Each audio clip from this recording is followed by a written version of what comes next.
Side Hustle Show 173, how to turn your ideas into recurring revenue. Welcome to the Side Hustle Show, where aspiring part-time entrepreneurs learn how to turn their side hustle dreams into reality. Because your 9 to 5 may make you a living, but your 5 to 9 makes you alive. And now, your host, Nick Loper. What's up, Nick Loper here. Welcome to the Side Hustle Show, your weekly dose of ideas, action, and results toward building job-free income streams. Got a great side hustle for you today, one that doesn't require a big upfront investment or even a ton of subject matter expertise. It's product licensing, where you can turn your ideas into recurring revenue. I'm joined by Stephen Key from InventRight.com, and he's going to share how you can get into this business even if you're idealess at the moment. You can download a free PDF highlight reel with all of Stephen's top tips from our conversation, and you can find the notes and links for this episode at sidehustlenation.com/invent. Now, we first covered product licensing back in episode 99 of the show, where Nate Dallas shared how licensing a game idea of his earned him and his brother $300,000 in passive income over the course of 10 years. It's just a fascinating business, and Stephen's got some great insights on how to get started. And before we dive in, I do want to take a moment to thank our sponsor for today's episode. It's FreshBooks.com. FreshBooks is the affordable small business accounting software for side hustlers and freelancers with invoicing and time tracking built right in. Get started today with your 30-day free trial at FreshBooks.com/sidehustle. I'll be back to tell you a little bit more about FreshBooks, plus my top takeaways from this chat with Stephen after the interview. Alrighty, let's do it. Why is this a good time to get into product licensing? Well, first of all, it doesn't require any capital. You don't have to set up a company. And there's so many companies out there that need us creative people. So they're looking for ideas. And every year there's just more and more opportunity for us to submit ideas to companies and let them pay us royalties for every one they sell. So that's the basic business model, is saying, hey, I am the idea guy who we just had on the show, and I'm going to turn around and essentially sell that intellectual property to some company who can turn that into a product and make money off it. Absolutely. You're basically renting your idea to a company. Okay. And they're going to pay you on every one they sell. So you don't have to start a company. You don't have to worry about manufacturing or raising money or do any of those things. And what's really great about it, Nick, it's really speed to market today. Right? If you start a company, raise capital, all those type of things that you need to do to be successful, it takes a lot of time and effort. When you license an idea, you find that perfect partner that has relationships, distribution, money. They can put your product on a shelf extremely quick. I feel like people will come up with things, and then that's where it'll stop because they don't know the next step down the road. And if that is, well, I'm going to need to find a manufacturer, or I'm going to need to raise money, and then it dies. So here's an alternative to not let it die, to let it live on and earn some royalties beyond that. So tactically, what's the first step in either if you have an idea or maybe trying to come up with an idea? Great question. The first step is to really study the marketplace and to see if you do have a new idea. Now, I don't think you have to reinvent the wheel, but I do think you have to make a small improvement on an existing idea. But you have to first do a Google image search and see if there's any ideas that are similar to yours. And guess what? You will find similar ideas. That's perfectly fine. But know your uniqueness. So you do a Google image search, you become an expert in this micro category. The next thing you do a prior art search. Look for prior patents. Go to Google Patents, play around with it, put a couple words in there, learn how to search for patents. And guess what? You will find something similar to yours. I can guarantee it, but that's okay too. Oh, so what's a prior art search? You're looking for prior patents on your idea. And this is like USPT.gov or something? No, it's even simpler than that. You can go to the USPTO.gov. That's the United States Patent and Trademark Office. But better yet, just go to Google Patents. It's so much easier. And what's really fun about it, you'll just type in certain words and these patents will come up. And look at the drawings first and see how similar it is to your idea. But this is what you're going to discover. You're going to see the history of your idea. There'll be variations, of course. Now, if you find your idea exactly your idea, but the product isn't on the market yet, or maybe it will never be on the market, you can always call that inventor and say, hey, look, can I help license that idea? That's one way to do it. But I can tell you, once you start searching, you're going to discover a lot of patents out there. But make sure you find your uniqueness. So if you do those two things first, and you discover, well, it's not on the market. And yes, I do have a unique idea because I did some prior art searching. Okay. Here's the catch. Then it's real simple. You need to reach out to these companies and show them your idea. It's as simple as that. Now, that being said, you need a little bit of protection, right? Because everybody's fearful, but you don't have to be. Before we do the protection stuff, let's walk down the road of an example. Do you have something from either yourself or one of your students that would be a good example to illustrate what this search and improvement strategy looks like? When I first started out, I had this one idea of, it's called a rotating label. I'd read where there's never enough information on containers for drug facts and warnings and things like that. And I thought, well, gee, I've got an idea to put more information on a container. I'm going to put a label down first, just like there's a label on cough syrup now. Okay. But I'm going to put another label on top of it. And the label on top of it is going to spin, and it has a little window. And as you turn it, it reveals all the information on the base label. So now you've increased your space for more information. Very simple idea. And I went down and built a prototype at Kinko's out of paper, and I did all that great stuff. And sure enough, I had called a company. It was Johnson & Johnson, submitted that idea to them. And the first thing out of their mouth is, do you have a patent on it? So did you just call up like their general like customer service hotline? Like how do you get in touch with these giant companies? Well, this was a little bit different. I called in. You can always get to everybody, and I can talk about how to do that now because things have changed. It's easier now to get to people than it ever has been through social media. But in this situation, I called someone up in their graphics department that was doing their label design because I had a new label. And how did you find them? Well, I just called up and asked. I got the 800 number, asked for the corporate number. And when they put me into the corporate number, and I said, look, I'm a product developer, or I'd like to speak to someone in your graphics department. Now, the operator didn't know what to do. Yeah, they're like, just get off my phone. Like, let me transfer you. We're trying to move you as quick as you can. Okay. And sure enough, someone in the graphic department, he doesn't get calls very often. He didn't know what this call was even about. So I said, hey, I'm a product developer, and I can add 75% more space to your label. He was intrigued. He said, really? How are you going to do that? I said, well, let me send you a sample. And then he called me back and said, this is incredible. Do you have a patent on this? That's when I flipped out a little bit because I didn't understand that process. What happened after that? So at that point, there was no patent. No, there was not. I panicked. And that's what everybody does. And I don't want people to do that. But that's what I did. And I called this attorney. And first of all, he did a prior art search. This is what he did. And he didn't find anything. He said, Steve, you're an inventor. I said, fantastic. So I filed these 2 patents. And they ended up being worthless because I didn't do my homework. In fact, there was patents out there on this idea exactly. In fact, I thought I was an inventor. I was not an inventor. It had been patented 60 years ago. It cost me $30,000. Made a mistake. But guess what? That prior art, those prior patents of 60 years ago, they found my idea exactly. But when I read it, something was missing. There was no method of manufacturing. They had 3 claims. Claims are really the guts of a patent. I read the 3 claims, what they were claiming that was unique. And I read them, but no one described how to make it. So when I had a call from a big company like Johnson & Johnson, they're interested, and it's not on the market, and there's patents. What do you do? Well, there's a big gap, and that's getting back to your question. I looked at that big hole, even though I found the prior art. It told me what to do next. It told me that I needed to figure out how to make it. And today I have 20 patents on that technology. And we've sold hundreds of millions of those labels. And that's why I live up in Lake Tahoe now. Living the dream.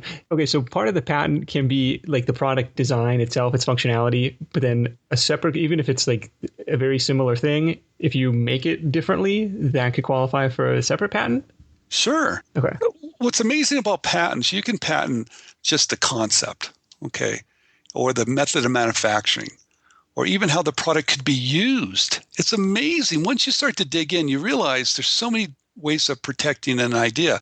But here's the catch. Companies will license ideas from you without patents. It's not about patents. In fact, what it's about is just a good idea. It doesn't even have to be a great idea. It just needs to be a good idea. Most products that are on the shelf don't have patents. And guess what? Most products go in and out of the market so quick that if you waited for a patent, you might miss the market. So patents are not the answer to it anymore. They're not at all. It's really showing a company a good idea and letting them bring it to market. The best protection is being first. Okay. And if someone takes it, copies it, my comment is, congratulations, you're selling a lot of product for someone to copy you. So one of the things that is going on in our lives, we have a newborn, so we're going like on lots of like stroller walks, and like I want a place to like hold my coffee like while I'm walking. So we've been through a couple different stroller attachment cup holder things, the little things that like dangle off of the handle there. So if I wanted to improve upon this or iterate on this somehow, what would be my step? Like so we bought these on Amazon. So we would go to Amazon and see if that particular thing has a patent, or, you know, or look at the reviews, or what? Perfect. That's a great question. First thing you do is that study the marketplace and read the reviews on Amazon. You'll find something similar and see who's making the products. See who's your competition. Okay. And it's really not your competition. It's the companies you're going to show your invention to. So you're looking at them closely. Why is yours different? Why is yours better? Read the comments and then determine, hey, do I want to go forward? Do I have an opportunity? Is mine unique? Okay. Okay, perfect. And you decide, yes, mine is unique. Next thing you do a Google image search and type in cup holders on strollers. All right. And look around. You'll find a lot of them. But if you find them, just read them. Don't panic. But if you still haven't found yours exactly, bingo. Okay, there you go. Now you have an opportunity. Do you have to build a prototype before you approach these companies? Like you mentioned, I made up my prototype at Kinko's. I sent it in. It's so easy. You're going to fall out of your chair. Let me tell you how easy this is. No, you don't have to build a prototype. Not yet, anyway. Okay. You're going to create a sell sheet. It's a one-page advertisement of your product. And you're going to find someone on Fiverr or Upwork, some 3D computer-generated graphic that's living who knows where. He's going to live, he's someplace. He's going to create this sell sheet for you. He's going to take your sketch on a napkin that you gave him, and he's going to make this 3D looks real, like you could order it. And he's going to do that for about $50. Okay, so now my idea just came to life. And you're going to put some benefit statement at the top, the big benefit of your idea. Okay. Drink coffee while running with the stroller and my child or something. Yeah, it doesn't leak. It holds a tall iced coffee with no problem or something. Exactly. And so you're going to put a couple other features it might have. Easy to connect, fits on any stroller, whatever. And then you're going to put your contact information. That is the number one tool you need. Okay. Because you're selling a benefit. And then I understand, okay, so I'm reaching out to the companies that are already manufacturing these. But what's to stop them from saying, hey, man, thanks for doing our homework for us. Like, no, now we have your idea. We don't need you anymore. Companies, because of something that's called open innovation, is that companies are relying on us to submit ideas to them. Now, this has been going on in the toy industry for 70 years, right? They count on toy inventors to submit ideas. In fact, once you start in that field, they will pester you for ideas. So they love you. And the minute they take your idea, that starts to get out and the doors shut down. So you're a free resource. They don't mind paying you a royalty on a product. Not at all. In fact, they would love to. I interviewed Alex Lee, the president of OXO, the big kitchen company. Okay. They have over 1,000 products. And he says, look, we love paying royalties. We love paying royalties. Because most of our products come from the outside, from people like you. Now, not all companies feel that way. You got to find the companies that are inventor friendly, right? The real big mega companies, forget these guys, because they're going to say, look, you need to have a patent. But the truth be told, you don't need one, because it's not about protection. It's about selling. How do you tell if the company is inventor friendly or not? Depends on how they treat you. If they're really big companies just aren't friendly. As a general rule. Yeah. Go to the mid-sized guys. They will love you. So you build a relationship. You ask them what their process is. Ask them what do they need. And you send them the sell sheet. It's so easy today. Most of these companies have an online submission forms. Really? You don't even have to pick up the phone anymore. First of all, you find the company you like. And how do you do that? Go down to where your product's going to be selling. If it's going to be selling at Walmart or Target or Toys R Us, Babies R Us, go down there and look at all the products. And find where yours is going to sell. And those are the companies that you're going to reach out to. Now, just to be on the safe side, type in the name of the company, type in complaints and lawsuits, and see if they're having any problems. Okay. Really simple. Things have changed so much in the last couple of years. You don't even have to call companies up anymore. Go to LinkedIn, type in the name of the company, and you're going to find someone in sales, marketing, or new product development. Reach out to them, tell them you're a product developer. Never say you're an inventor. In their minds, they know what crazy inventors, I know we all are. So send them a quick note. Don't send them a link. Don't tell them who you are and what you've done. It doesn't matter. Just say, look, I'm a product developer. I'd like to submit an idea to your company. What is your process? That's all. And they'll say exactly what they do, who to contact. Now you've got a name. Okay. Right? So now it's not even cold calling. I tell everybody, you don't have to be a salesperson. Your product needs to sell itself, and it does that with the sell sheet. You're just delivering your idea to companies. You're like the FedEx man. Here's my idea. Here's my idea. Here's my idea. And you do it to as many companies as you can. Okay, that was the next question. Do you cast a really wide net, like on week one, or do you say, okay, this is my dream company. I'm gonna, give them a month to get back to me, or like just blast it out as far as I can? Blast it out. No, you don't want to wait because you've protected your idea with the provisional patent application. It's called a PPA. You can file it yourself. And in most situations, it's only $65. Versus whatever, like tens of thousands to get like an actual patent. See, the old way, now that let me explain why things have changed. The old way, I'm going to build a prototype. I'm going to file expensive patents. And then maybe after about a couple of years, I'm going to contact a company or start my own company to see if anybody wants to buy it. So this is once you have provisional patent application, this is where you see like patent pending on like every product? Yes. For $65. Okay. And I wrote a book just on that topic because you have to write one that has perceived ownership. Okay. This doesn't actually give you like any protection, but it kind of gives the perception like, hey, I'm serious about this. No, it's a great tool. You can put patent pending. No, it's the right thing to do because it gives you 1 year to investigate, to maybe file an additional provisional patent application. Now, it's not a patent. It's a provisional patent application. The USPTO, which that's who you'd file it with electronically, they're not even going to open it up. But it gives you a date. That's what's important is that date. Provisional patent applications is the number one tool of why companies are licensing ideas from people. And I see licensing agreements every week now. There's no patents, not at all. So that's why this is easy for anybody to do. Anywhere in the world, you can file a PPA anywhere in the world in the United States. You can submit it to companies online. Easy to do. File a PPA for $65. There you go. Build my sell sheet for $50. I'm into it $100. This is actually really interesting because we've been talking a lot on the show. One of the hottest side hustles of the past couple of years is the Amazon FBA business, the fulfillment by Amazon, like private labeling. I'm going to find a product that's selling. And if you go back in the archives, Greg Mercer has a really detailed criteria of what he looks for to find a hot moving product and, make some tweak to it. He gave the example of hey, there was this bag that was doing really well. It had a plastic buckle. Everyone was complaining about it in the reviews. I'm going to make the exact same thing, but with a metal buckle and, charge a little bit more and everybody loves it. But there's still a big investment risk there. You're tying up a ton of capital just in ordering this inventory and having that sit in Amazon's warehouse versus here's kind of an alternative or maybe a lower risk alternative saying, hey, this is my idea and who wants to sell it for me? After you kind of do this initial contact, what comes next, or what's the deal look like in terms of royalty percentage, in terms of how do you tell a good deal from a bad deal? Well, first of all, let's go back to that. I can guarantee in most situations you'll make more money if you license it. And people have a hard time understanding that because if you license it to the right company that's got great distribution and you're doing it yourself on Amazon, right? Look at the numbers because you'll get a 5% is pretty average, right? 5% is pretty average. And you're not doing anything. You're not floating the money like you said, right? You're not inventorying it. There's no risk.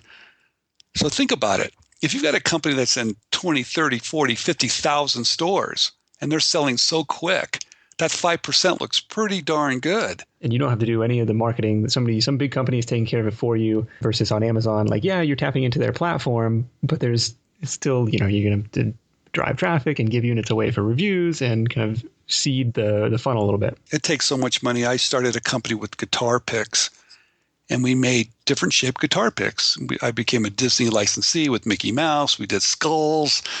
And we did about $1 million a year in guitar picks. That's a lot of little pennies, right? Yeah, no kidding. And it took about $250,000 to start that thing up. Wow. People have no idea. Just with the guitar picks, because you're right. We became a Walmart supplier.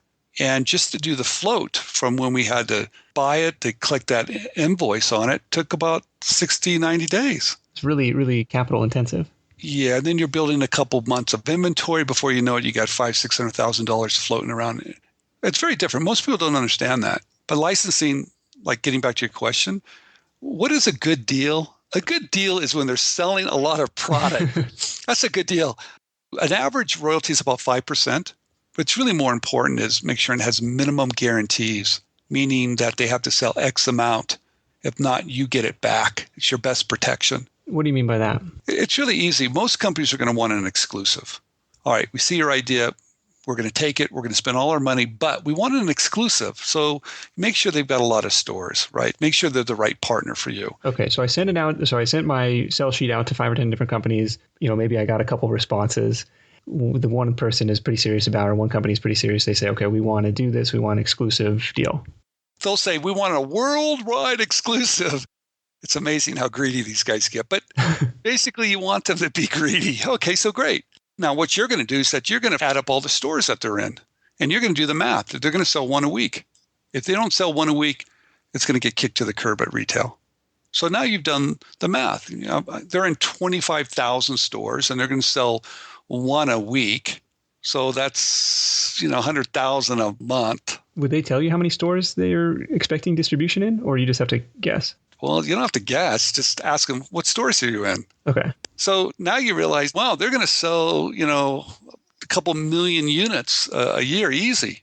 My royalties on the wholesale price. And so now I've got an estimate of what I'm going to make, right?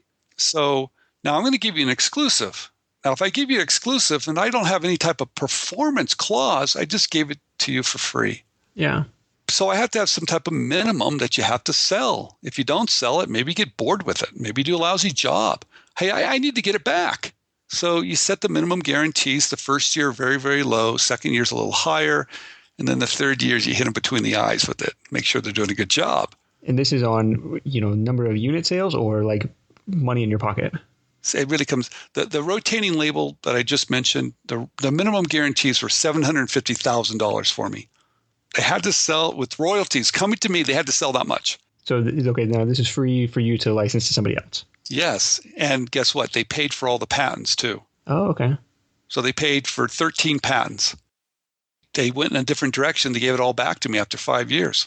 So then I licensed it to another company. I've been doing that for 20 years. Oh, okay. It's a fun game. It's really fun. Even when they mess up, it's even fun because then you get it back, find somebody else to take it. It's interesting. But what I like about it, you can kind of design your life. See, it's a different mindset. Live where you want to live and work as hard as you want to. It takes time to get started. And like anything else, you have to dive into it, right? And there's things to do to be successful. You have to educate yourself. But the trick is come up with a lot of ideas and submit them to a lot of companies.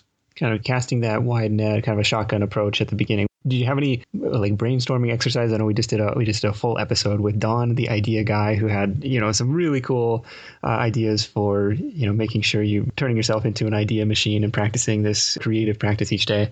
But just wanted to get your take on it as well. Like, what's your brainstorming session look like, or how are you coming up with these ideas? Well, that's wonderful. I used to tell my wife I can go outside and pluck an idea from my apple tree any day I want. And the way you do that, it is discipline. To me, it's I play games that allow me to question things and be curious and look at things differently. And by playing those games, that child comes out of what if, or you just have the freedom to be silly. You have the freedom to think differently. And you can I apply those same games to, I don't care, tennis shoes, toasters, doesn't matter.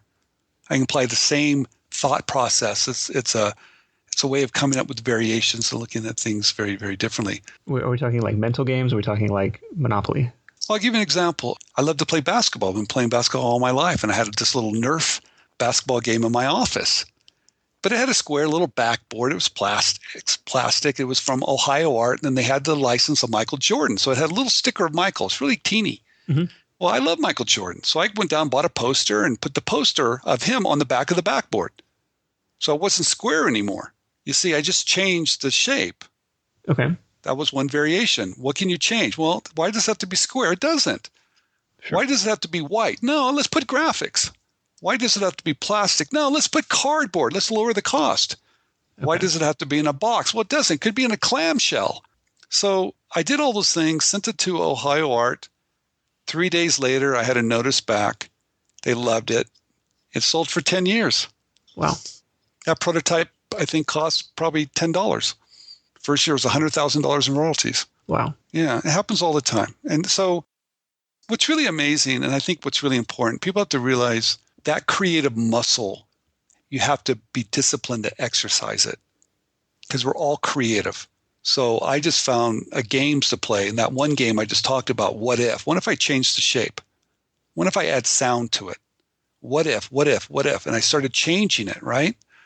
And there's all these other games to play. But once you realize how to do that, you're looking for variations. You're trying to come up with something new and different. You're trying to find how to improve upon it. And once you practice that, you can do it whenever, wherever you want. I like it. Really cool business idea. Stephen, thank you for joining me. Is there anything else that, very, very newbies to this business model, like, or what question am I not asking that I should probably quiz you on before I let you go? No, I think you've asked some really great questions. I think before you do anything, educate yourself, right? And do that with podcasts, or do that with books, or do that with, better yet, find someone that's doing it and ask them, get as close as you can to that individual, suck all that information out of them. That's what you want to do.